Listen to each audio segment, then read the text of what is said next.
ഇവിടെ 230 സ്റ്റെപ്സുകൾ ഉണ്ടെന്നാണ് പറയപ്പെടുന്നത്. നമ്മുടെ അവിടെ പഴനിയിൽ 670 സ്റ്റെപ്സുകളുണ്ട്. ഇവിടെ 230 സ്റ്റെപ്സുകളാണ്.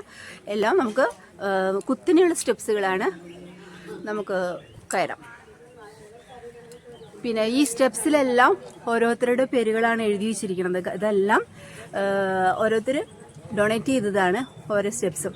പിന്നെ കണ്ടില്ലേ, ഇതിൻ്റെ ചുറ്റുമുള്ള മതിലുകളെല്ലാം നമുക്ക് പഴനിയിൽ നമ്മൾ പോകുമ്പോൾ കാണാനായിട്ട് സാധിക്കും. അതേപോലെ നമുക്ക് ഒരു പഴനി ഒരു തമിഴ്നാട് ടച്ചൊക്കെ നമുക്ക് വരുന്നത്. ഇതാണ് നമ്മുടെ. പിന്നെ ഒരു ബോള് കണ്ടോ, ശിവൻ, പാർവതി, സുബ്രഹ്മണ്യൻ, ഗണപതി എല്ലാവരും ഉള്ളത്. ഇതും നമുക്ക് തമിഴ്നാടായിട്ട് ഒരുപാട് അടുപ്പം തോന്നിപ്പിക്കുന്ന നല്ല വലിയൊരു ആല് തന്നെ ഫ്രണ്ടിൽ തന്നെ നിൽക്കുന്നുണ്ട്. കണ്ടോ, ഇവിടെ നിന്ന് തന്നെ നമ്മുടെ പകുതി ഭാഗങ്ങൾ തൃശ്ശൂരിൻ്റെ കാണാം. ഇടട്ടെ വീഡിയോ അല്ലേ? അപ്പോൾ അവർ എന്താണെന്ന് ചോദിച്ചപ്പോൾ ഞാൻ വ്ളോഗ്സ് എടുക്കുക. ഇപ്പോഴും നമ്മൾ കുറച്ചുകൂടി കയറി വന്ന് ഇതിന് ചുറ്റും നമുക്ക് ഇരിക്കാം. ഈ കാലം ചുറ്റും നല്ല രസമായിരിക്കും. നല്ല കാറ്റ്, നല്ല തണുപ്പ്. ഇതാണ് നമ്മുടെ ക്ഷേത്രം. പുനർനിർമ്മാണം നടന്നുകൊണ്ടിരിക്കുകയാണ് ഈ ക്ഷേത്രത്തിലെ. കൊടിമരമൊക്കെ കണ്ടോ, ദീപസ്ഥ. ഞങ്ങളെ ആദ്യം ഒന്ന് ഉള്ളിൽ പോയി തൊഴുതിട്ട് വന്നിട്ട് വീണ്ടും പുറത്തെ വിശേഷങ്ങളും കാണാം.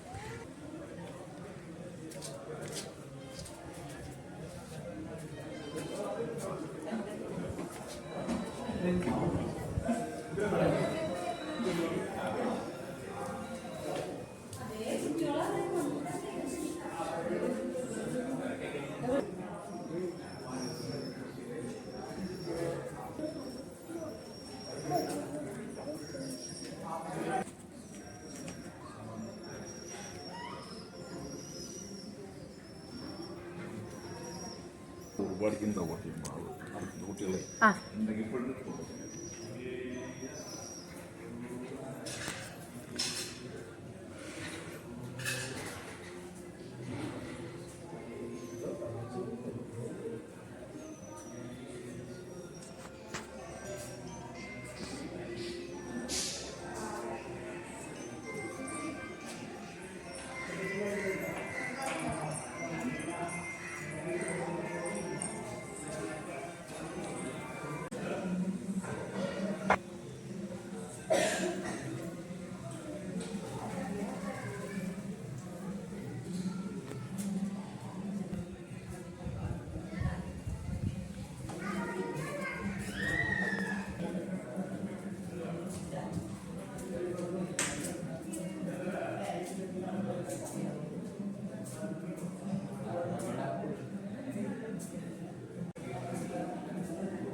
എൻ്റെ ബുക്ക് അവിടെ വെച്ചേക്കാൻ, അവിടെ പോയിട്ട് എടുക്കുമോ?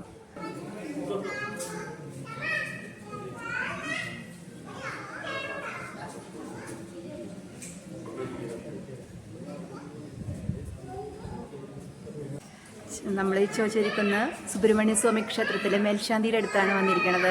ഈ അമ്പലത്തിനെ കുറിച്ച് ഏറ്റവും നന്നായിട്ട് നമുക്ക് പറഞ്ഞു തരാൻ സാധിക്കുക മേൽശാന്തിമാർക്ക് തന്നെയായിരിക്കും. അപ്പോൾ നമുക്ക് അദ്ദേഹത്തിനോട് ചോദിക്കാം എന്തൊക്കെയാണ് ഇവിടുത്തെ ആചാരങ്ങളും അനുഷ്ഠാനങ്ങളും പ്രത്യേകതകളും എന്തൊക്കെയാണെന്ന് നമുക്ക് ചോദിക്കാം. ക്ഷേത്രം കേരള പഴനി എന്ന പേരിലാണ് ഇന്ന് അറിയപ്പെടുന്നത്. ചോച്ചേരിക്കുന്ന് ശ്രീ സുബ്രഹ്മണ്യ സ്വാമി ക്ഷേത്രം എന്ന പേരിൽ അറിയപ്പെട്ടത്. പിന്നീടാണത് കേരള പഴനി എന്ന പേരിൽ ഖ്യാതി നേടിയത്. ഒരു ചെറിയ അമ്പലം, ഒരു ഗുഹാക്ഷേത്രത്തിൽ നിന്ന് തുടങ്ങി ഇന്നീ കാണുന്ന ഈ ക്ഷേത്ര മാതൃകയിലേക്കുള്ള പരിവർത്തനം അത് ഇന്നുള്ള ഇവിടെയുള്ള ജനങ്ങളുടെ പ്രവർത്തന ഫലമായിട്ടാണ് ഭഗവാൻ ഇവിടുത്തെ ഗുഹയിൽ സർപ്പരൂപത്തിൽ തപസ് ചെയ്തിരുന്നു എന്നാണ്. ചോജം ഏറിയ കുന്ന്, അത് ലോപിച്ച് ചോച്ചേരിക്കുന്ന് എന്നുള്ള പേരാണ് കഴിയുന്നത്.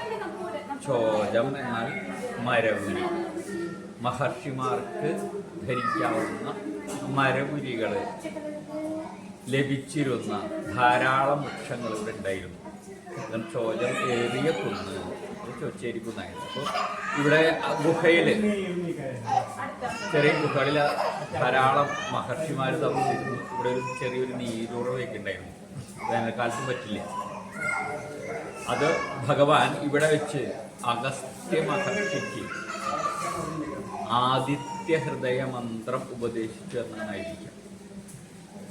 ആ അഗസ്ത്യൻ പിന്നീട് ത്രേതായുഗത്തിലെ ശ്രീരാമന് രാവണനുമായുള്ള യുദ്ധത്തിന്റെ സമയത്തിൽ ശത്രു നിഗ്രഹാർത്ഥം രാമൻ ഉപദേശിച്ചു. അപ്പം അത്രയും പഴക്കം, ഐതിഹ്യം ഈ ക്ഷേത്രത്തിനുണ്ട്. ആ ചെറിയ ഗുഹയിൽ നിന്ന്, ഗുഹാക്ഷേത്രത്തിൽ നിന്ന് അങ്ങനെ മാറി മാറി രൂപാന്തരം പ്രാപിച്ചാണ് പിന്നീട് ഇന്ന് ഈ കാണുന്ന അവസ്ഥയിലെത്തി. മുൻപ് വിഗ്രഹമില്ലാത്ത അവസ്ഥയിൽ പിന്നീട് ഒരു വേല് സ്ഥാപിച്ചു. പിന്നീട് വിഗ്രഹം, ചെറിയ വിഗ്രഹങ്ങൾ വന്നു. അതിനുശേഷം ചിന്മയാമിഷന്റെ നേതൃത്വത്തിൽ ഒരു ചെറിയൊരു അമ്പലത്തിന്റെ മാതൃകയിൽ ചെറുതായി പണിതു. അപ്പൊ ചിന്മയാനന്ദ സ്വാമി ഇവിടെ വന്നിരുന്നു. അങ്ങനെ അന്ന് പ്രതിഷ്ഠിച്ചിരുന്നത് സ്വാമിയുടെ സാക്ഷാൽ പഴനിയിലുള്ളതുപോലെ മൊട്ടയാണ്ടി വിഗ്രഹമായിരുന്നു. ഇപ്പോ പഞ്ചലോഹത്തിൽ നിർമ്മിച്ച 4 അടി പൊക്കമുള്ള 320 കിലോളം തൂക്കം വരുന്ന പഞ്ചലോക വിഗ്രഹം സ്വാമി മലയിലെ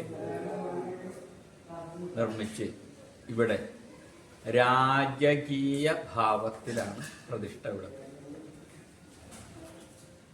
പ്രത്യേകത എന്തെന്നാൽ ഒരു കാല് ഊന്നി മറ്റേ കാല് അല്പം മുന്നോട്ടെടുത്ത് ഭക്തരുടെ കൂടെ ഞാനും ഒപ്പമുണ്ട് എന്നുള്ള ഭാവത്തിൽ ഭക്തന്റെ ഏത് അഭീഷ്ടങ്ങളെയും സാധിക്കാൻ ഭഗവാൻ ഒരുമിച്ചുണ്ട്. ഒട്ടും പേടിക്കേണ്ട നൽകുന്ന അഭയ വരദ ഹസ്തനായിട്ട് രാജാവായിട്ടാണ് കൊടുക്കുന്നത്. അപ്പോൾ രാജാവിനാണ് കൊടുക്കുന്നതിനും എടുക്കുന്നതിനുള്ള അധികാരമുള്ളത്. അപ്പോൾ ആ മുൻപുണ്ടായിരുന്ന ആ യോഗീവര്യന്റെ ആ ഭാവം മാറ്റി ജനങ്ങൾക്ക് കൂടുതൽ അഭീഷ്ടങ്ങൾ, ഒരു ജ്ഞാനപഴം എന്നുള്ള നിലയിൽ ആയിരുന്നു. ഇപ്പോൾ അത് രാജാവ് എല്ലാ ഇതിലും ധർമാർത്ഥ കാമ മോക്ഷങ്ങൾ നൽകാൻ പ്രാപ്തനായിട്ട് അഭയവരദഹസ്തനായിട്ടാണ് ഇപ്പോൾ ഉള്ള പ്രതിഷ്ഠ. അപ്പം അത് കാരണം എല്ലാ ദിവസവും രാജകീയ അലങ്കാരങ്ങളാണ് ഉള്ളത്. ഇവിടെ വിശേഷ ദിവസം എല്ലാ മാസവും ഷഷ്ടി ദിവസം, ശുക്ലപക്ഷ ഷഷ്ടിയായിട്ട് ആചരിക്കാറുണ്ട്. അപ്പം അന്ന് ഇവിടെ ഭഗവാന് പ്രത്യേകമായിട്ടുള്ള അഭിഷേകങ്ങളും നിവേദ്യങ്ങളും അർച്ചനകളും അമ്മമാർ ഇടവക ഉണ്ടാവാറുണ്ട് എല്ലാ മാസവും. പിന്നീട് കുംഭമാസിലെ രോഹിണി നക്ഷത്രത്തിൽ കൊടികേറി 7 ദിവസം ആചരിച്ചു വരുന്ന ഉത്സവം ആണ് ഇവിടെ കൊണ്ടാടാറുള്ളത്. 5-ാമത്തെ ദിവസം പൂയം, കുംഭമാസിലെ പൂയം പ്രതിഷ്ഠാദിനമായും വിവിധ ദേശക്കാരുടെ കാവടി ആട്ടങ്ങൾ ആഘോഷങ്ങളോടുകൂടി വിപുലമായി നടത്തപ്പെടുന്നു. പിറ്റേ ദിവസം പള്ളിവേട്ട, ദിവസം ആറാട്ടോടുകൂടി ഉത്സവം സമാപിക്കാണ്. അപ്പം അതിലെ ഉത്സവം കൊടിയേറുന്ന ദിവസം രാവിലെ ആയിരക്കണക്കിന് അമ്മമാര് പാൽക്കുടം തലയിലേന്തി ഭഗവാന്റെ നാമങ്ങൾ ഉറക്കെ സ്തുതിച്ചുകൊണ്ട് പഴനിഗിരി എന്ന ഈ ചോച്ചേരിക്കുന്നിനെ വലം വെച്ച് മനസ്സിൽ ഭഗവാന്റെ രൂപവും നാവിൽ ഭഗവാന്റെ നാമവും ആയി ഈ കുന്നു വലം വെച്ച് വന്ന് ഭഗവാന് അഭിഷേകം ഉണ്ടാവാറുണ്ട്. 3-4 മണിക്കൂർ നേരം നീണ്ടു നിൽക്കുന്ന ഈ പാൽക്കുട ഘോഷയാത്രയുടെ ആ പരിസമാപ്തിയിലെ അഭിഷേകം ഭഗവാൻ അത് വളരെ ശ്രേഷ്ഠമാണെന്നും അത് ഭഗവാന് വളരെ ഇഷ്ടമാണെന്നും അത് പ്രശ്നവശാലൊക്കെ കണ്ടിട്ടുണ്ട്. അപ്പം അത് ഇവിടുത്തെ വളരെ പ്രാധാന്യമുള്ളതാണ്. പിന്നെ ഈ മുണ്ടന വഴിപാടാണ്. പഴനിയിൽ എന്ന പോലെ തന്നെ ഇവിടെയും മുണ്ടനം നടത്തി കാവടിയെടുത്ത് വലം വെച്ച് സംതൃപ്തരായിട്ട് ഒരു പടി മുന്നിൽ സന്തോഷം അവിടെ നിന്ന് ലഭിക്കുന്നതിനേക്കാളും ഇവിടെ നിന്ന് ലഭിക്കുന്നു എന്നാണ് ഭക്തരുടെ അഭിപ്രായം. പഴനിഗിരി എന്ന പോലെ തന്നെ നാനാഭാഗത്തേക്കും 4 ഭാഗത്തേക്ക് ഇതിൻ്റെ പ്രത്യേകത അതാണ്. ഒറ്റക്കുന്ന് 4 ഭാഗത്തേക്കുള്ള വീക്ഷണം. നമ്മുടെ കാഴ്ച എത്രത്തോളം ഉണ്ട് അത്രയും ദൂരം കാണാൻ കഴിയും. വേറെ ഒരിടത്തിൽ അങ്ങനെ കിട്ടില്ല. മലകളിങ്ങനെ മടക്കുകളായിട്ട് ഒന്ന് നോക്കിക്കഴിഞ്ഞാൽ മറ്റേ മലയുടെ ഇതാണ് കാണാൻ. ഇതല്ല, വിശാലമായിട്ട്. അതുകൊണ്ട് തന്നെയാണ് കേരള പഴനി എന്നുള്ള ഖ്യാതിയിൽ ഇന്ന് എത്തിയിരിക്കുന്നത്. ഇവിടെ വരുമ്പോഴുള്ള ആ ഭഗവാന്റെ ആ ചൈതന്യം, ഭഗവാന് ഭക്തരോടുള്ള സമീപനം, അവർക്ക് ലഭിക്കുന്ന എനർജി, ആ പോസിറ്റീവ് എനർജി, ആ ഭഗവാന്റെ ഭക്തി മനസ്സിൽ നിറയുമ്പോൾ ആ എനർജി മനസ്സിൽ നിറഞ്ഞു അവർ വളരെ സംതൃപ്തരായിട്ടാണ് ഇവിടുന്ന് പോകുന്നത്. അതാണ് ഇവിടുത്തെ പ്രത്യേകത. എന്തും സാധിച്ചു കൊടുക്കാൻ, ഭക്തന്റെ ഏത് അഭീഷ്ടത്തെയും നിറവേറ്റാൻ സദാ സന്നദ്ധനായിട്ടാണ് ഭഗവാൻ.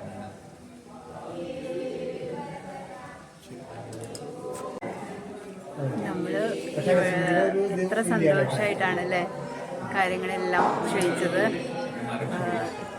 നമ്മളും ഈ വാക്കുകളും ഇവിടുത്തെ അന്തരീക്ഷമെല്ലാം ഇനിയും നിറഞ്ഞു തന്നെയാണ് നിൽക്കുക.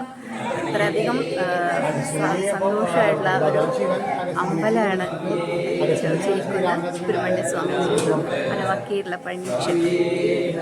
എല്ലാവർക്കും നമസ്കാരം.